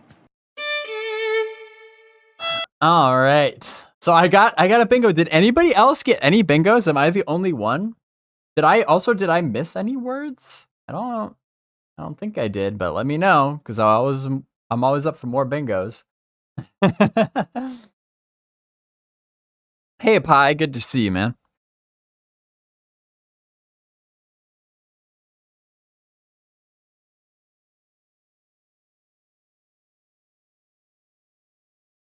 So they covered a pretty good array of things in just 35 minutes. Obviously, like I said, I've really dragged it out, as I always do, but there's some pretty key things there, like particularly updates about the pre-alpha, and it sounds like we're going to be getting more insight into the pre-alpha session in the producer's letter at the end of the month. Then world building also, I mean, these are really actually two of the most important topics in development right now, is pre-alpha testing, and particularly the vinyl networking solution, and then you've got world building, which is just, it's just one small part of the world, but still, it's good stuff. And the Wellpond, I saw some people talking about underwater breathing, which I think is a great point, because that that's one of the biggest things that makes underwater exploration so risky, obviously, is the risk of running out of breath. Aside from whatever nasty creatures might be down there, even just existing in that space for too long, if you're not properly prepared, could very easily be deadly. If you go too deep, or you get disoriented, you get lost and take too long to get back up to the surface. Yeah, that's having meaningful breath capacity is key, or else having cool areas like this is almost meaningless. It just or at least very much undermines it. If you can just explore that whole area relatively freely, like I said, you've always got the NPC risk, but even just the breath capacity aspect of it, like, it can feel rewarding, even just getting deeper into the Wellpond than you've ever gotten before, because maybe you get like a more powerful buff or an item or something that allows you to swim deeper, even if you don't attack anything or nothing attacks you. Even just being able to swim deeper because of something that you acquired, like, that's meaningful, exciting progression. So, and that applies, that sense of meaningful progression applies to pretty much all aspects of their design in Pantheon. So I have no doubt that is at least the goal. And as you mentioned, I think it was Doid's Topster that was talking about how the Darkmere have, naturally being the fish people, they kind of have this, they have an advantage for underwater breathing. And so that is one of the appeals to playing that race, because you just play Darkmere, you jump down into the Wellpond, and you don't need to worry about breathing. And obviously with those benefits comes they have their own downsides as well. There's pros and cons to whatever race you pick, but yeah, man, I think that that sense of almost kind of claustrophobia that comes when being deep underwater, like, it's like I personally have kind of a love-hate relationship with it. Like, I don't in the real world, like, I don't like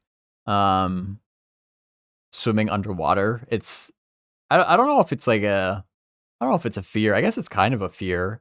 I very nearly drowned when I was younger, in a river rapids, and got like dragged underwater and almost trapped underneath a raft that was like wedged in between two rocks. It was like a wooden raft. My brother and I, we found this raft and we thought it was like awesome because we were exploring in the woods. We found this raft. We were going to try to get the raft down the river and, like, basically sail it back to our lake house. And it ended up getting stuck, and in trying to free it, I like slipped and got sucked down underneath it and was underwater for several seconds, and it was very scary, and pretty much thought I was going to die. And so maybe that has something to do with the fact that I don't really like being underwater. We were at the Outer Banks, and I loved like playing in the water and stuff and in the waves, but I don't enjoy spending much time underwater. It's safe to say I will never be a Navy SEAL, because I just I just don't like it. So in an MMO, though, it's a whole different scenario, and it allows you to kind of explore scenarios that you wouldn't otherwise in the real world. So, but still, I don't know. It's like, it makes it when you're really in that moment. Like I said, like, Kedge Keep was a nightmare. I did not spend very much time there at all, and if I did, it was because I had a item that was like permanent underwater breathing. And so at least, okay, yeah, you might get lost, an NPC might kill you, but at least you don't need to worry about the breathing aspect, because that's just like it, like, you feel it in your chest. That can be stressful. But at the same time, though, if it's easy to acquire an item that just grants you permanent underwater breathing, it's like, I have this like love-hate relationship where it's like, as a player, like, I do want that, but from a design perspective, it's like, is that really for the best? That is kind of like a cop-out. You're kind of just negating this entire mechanic that introduces an aspect of risk, which is an important part of an MMO. So, you know, it's like, I don't know. I have very mixed feelings about that.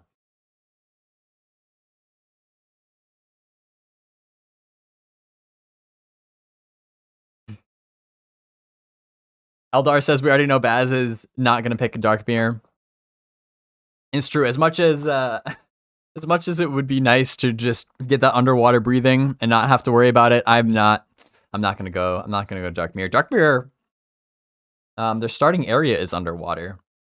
But now, regardless, even aside from that, you know, I'm a dwarf boy at heart. Although, will I make a Darkmere at some point? Probably. I've pretty much decided that I have to play every race and class at some point. Not every race class combination, because that's just way too many, but I want to experience Pantheon from all the different perspectives of all the different class roles. And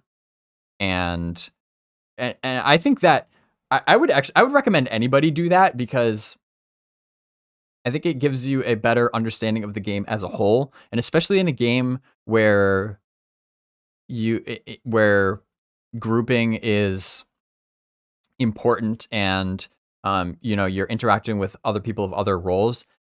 I think it's very, very beneficial to at least get some firsthand experience playing the other classes, so that you understand what their role is and what they do and what they're capable of, what their strengths are, what their weaknesses are, so that even when you're playing your main, you at least have a basic understanding of what the other people in your group are capable of, and that can help you perform your role more effectively, and communicate with them more effectively. So, you know, I have decided that I will play every class at some point, and then also every race, because the way that races are designed in Pantheon is that they all have their own unique identity. In some games, in some MMOs,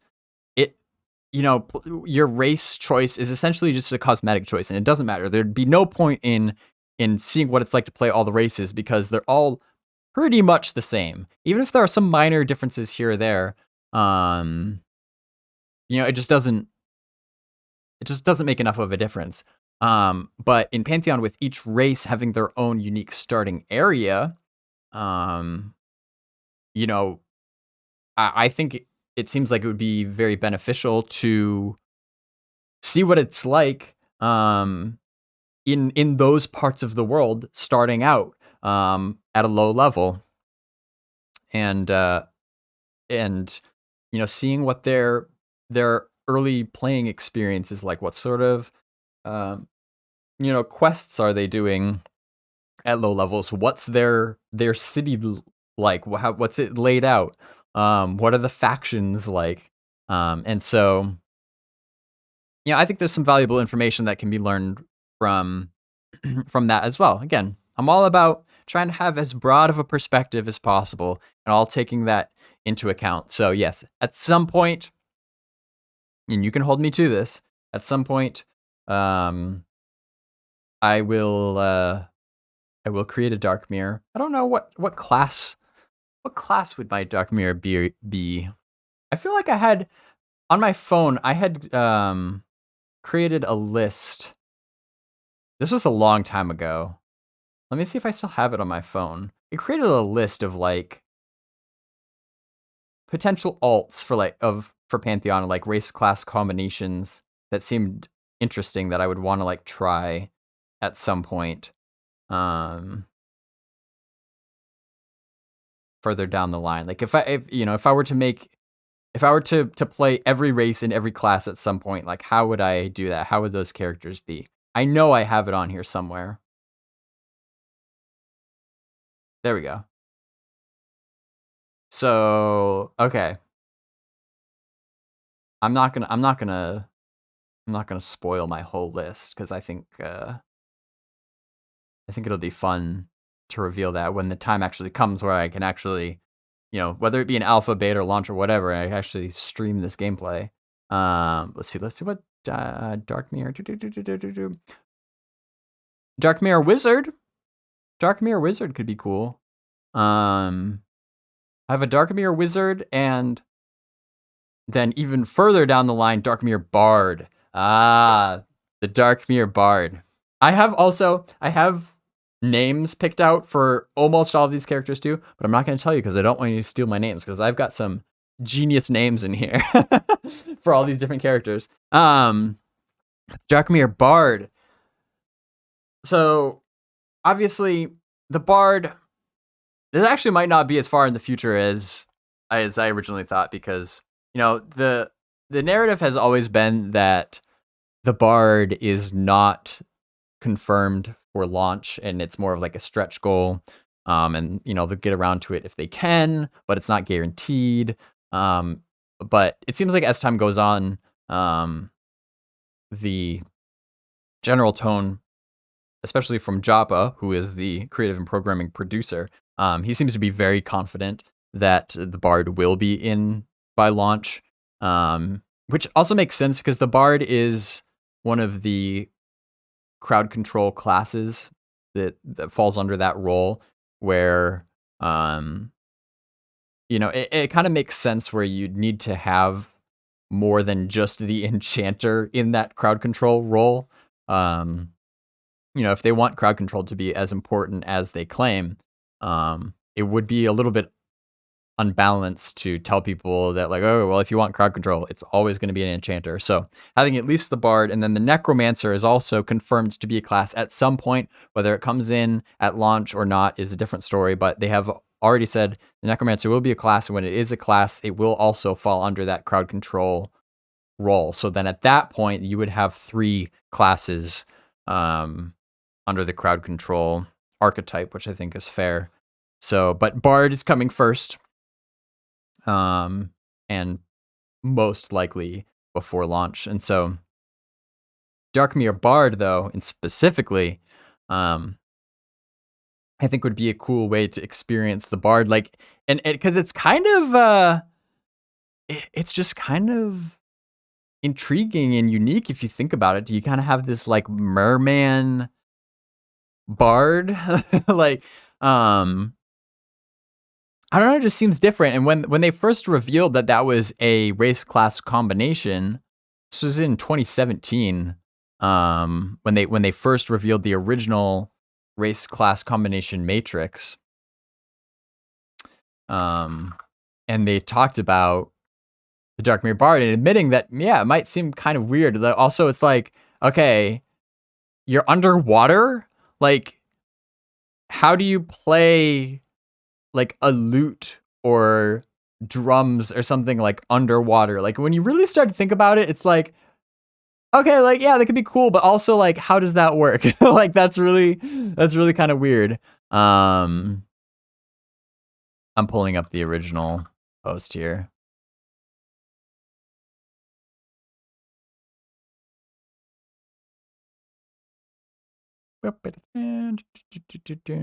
This was from February 2017.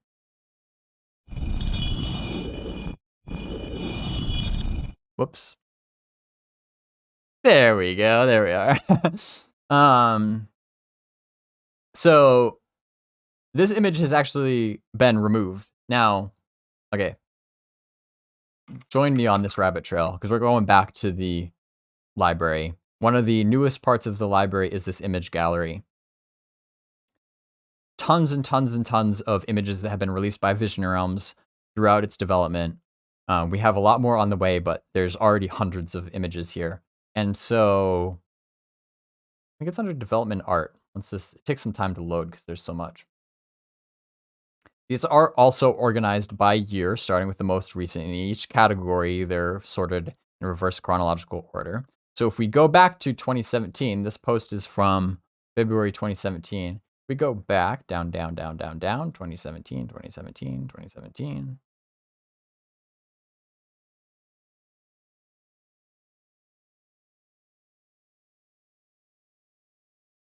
Is it not under development art?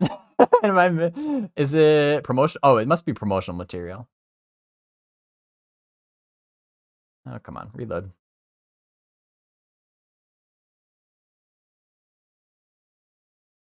Why you gotta be like? Oh, there we go. I'm telling you, there's so many images. Sometimes you gotta be patient with it. This is why there's the warning on that when you first open the image gallery. This is why there's a warning to not do this on mobile if you have limited data. Here we go. Okay, we found it. So this is the race class matrix that was released in this forum post in February 2017. Okay, this is what we're looking at.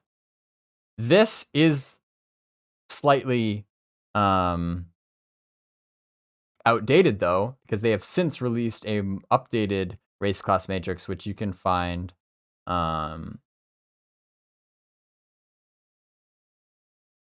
under classes.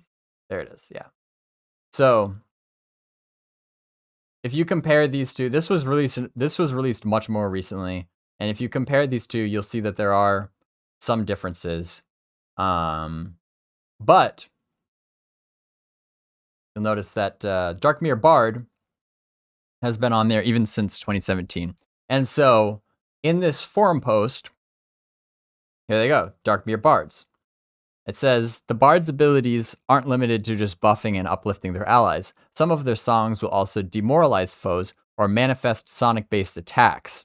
The Darkmere definitely fits this side of the Bard more so than most of the other civilized, quote-unquote, races.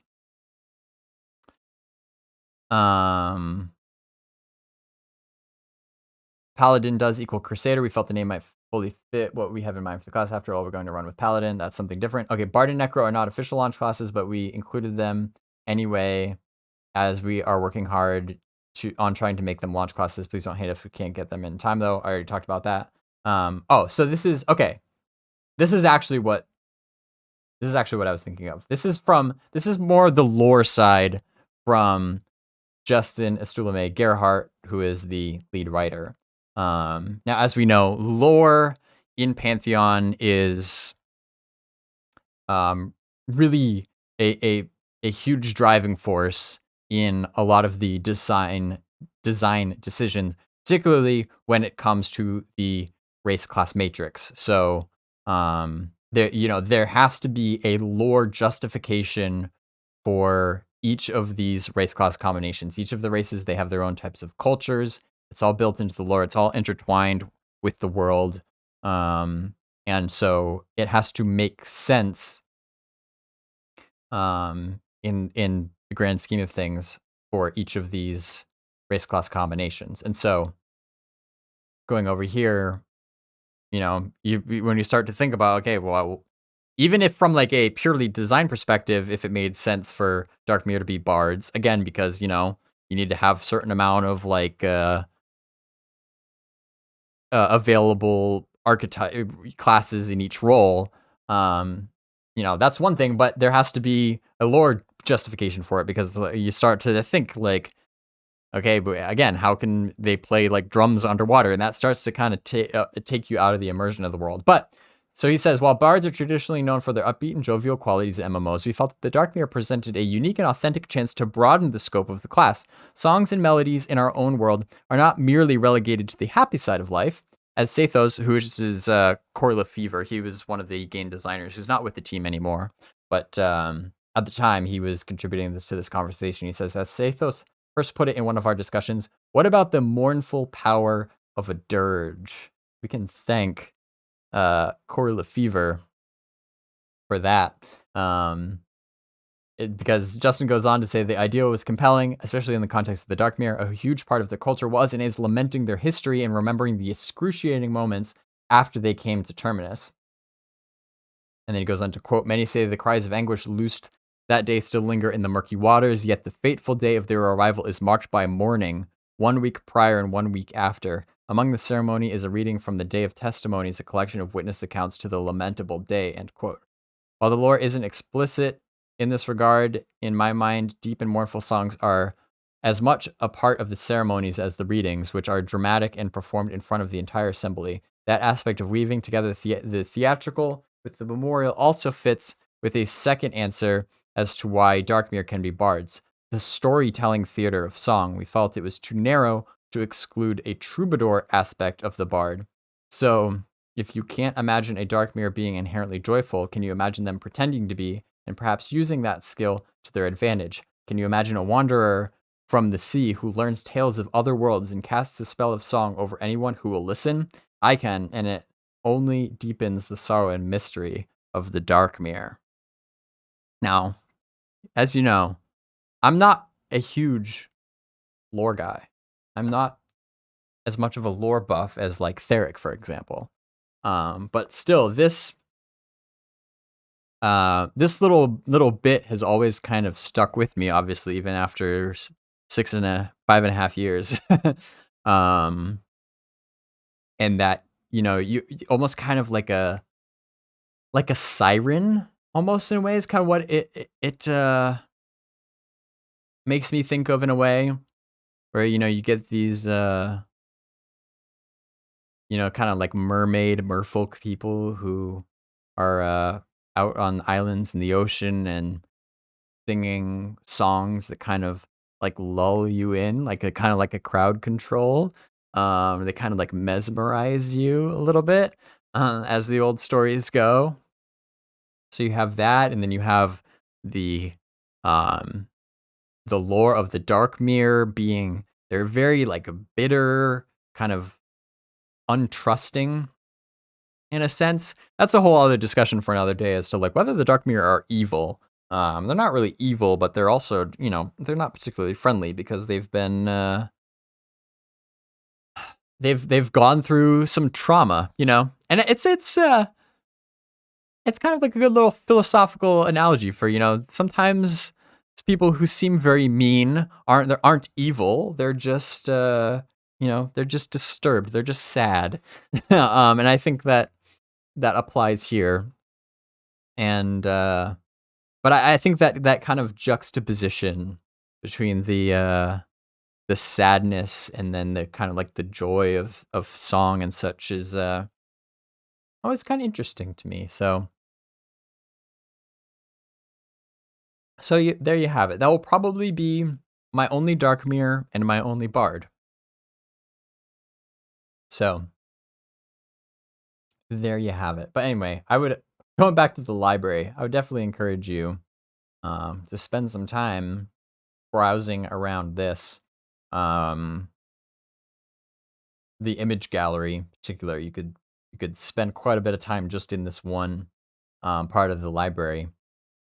And for those of you who have been visiting the library for a while, but maybe haven't recently, let me hide, and then you'll notice in the lower right, this is something that's, I'm far too excited about this because I know it's very minor, but this is something that we newly added that a lot of people have been requesting, and it's like, in hindsight's a no-brainer. It's the back to top button. I mean, you click that and it just jumps you right at the top, which is very helpful for pages that are very long like this.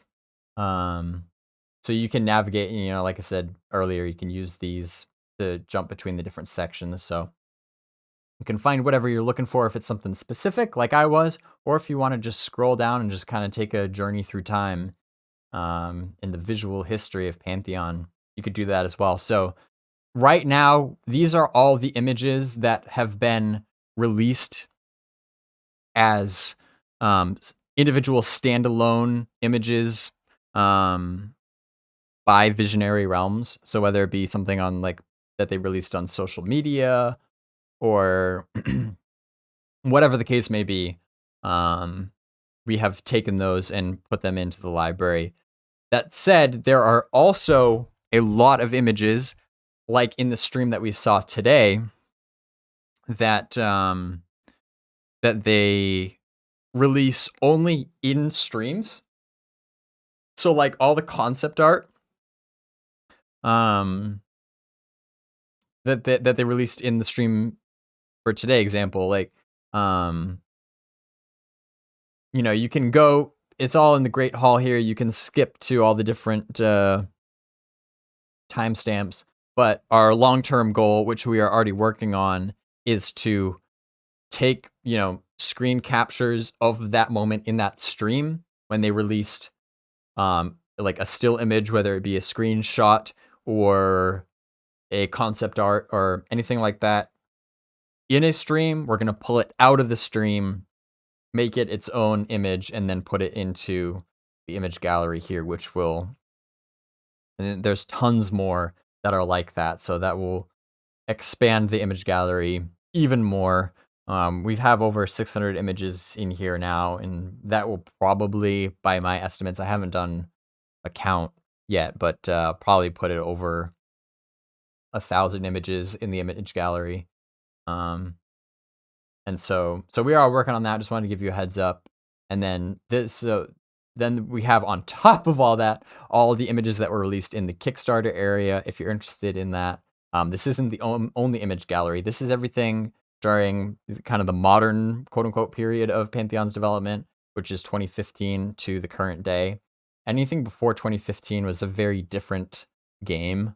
There was a huge changeover in the design and the development team right at the beginning of 2015. So anything before that, we have that sectioned off in the Kickstarter area here, and we have its own Kickstarter image gallery. So if you really want to go all the way back to the beginning where Pantheon first started, you can go to the Kickstarter area, hit the image gallery, and then again, these are divided, by section, so you can skip around that way and see. Yeah, as I'm scrolling through, you could see things looked very, very different back then. So I think it's fun and interesting to get some more context to see really how far Pantheon has come after all this time. And on that note, that puts us right at around the 2-hour mark. And I think we should wrap this one up, call it good. I had a lot of fun with this discussion. As always, we went over a nice wide variety of topics, and I had a blast. I hope you did as well. I thank you for joining me, being a part of the conversation. And again, just as a reminder, we're going to reconvene not that far from now, because this Thursday, Visionary Realms is going to be doing their Parting the Veil live stream. They're going to be getting back on Twitch on Thursday for that.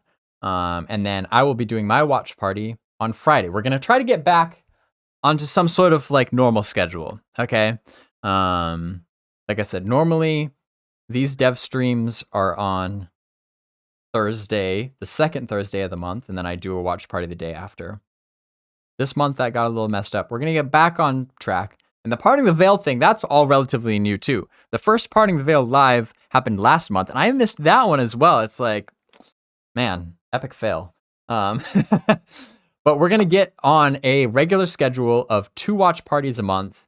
My watch party the day after each of the developer live streams on Twitch. So they're doing streams again on the library here. You can always go to the homepage, see the content calendar. They do their streams on the 2nd and 3rd Thursday of each month. That means my watch parties will be on the 2nd and 3rd Fridays of each month. At the same time, we'll plan on 3 p.m. Eastern. Got it? So, like Minus said in the stream today, Parting the Veil is going to be going over exploration with unique items and abilities. So that should be interesting. Parting the Veil, for those of you who don't know, Parting the Veil is more of a design-focused conversation with Christopher Perkins, who is the creative director and creative and programming producer. That is,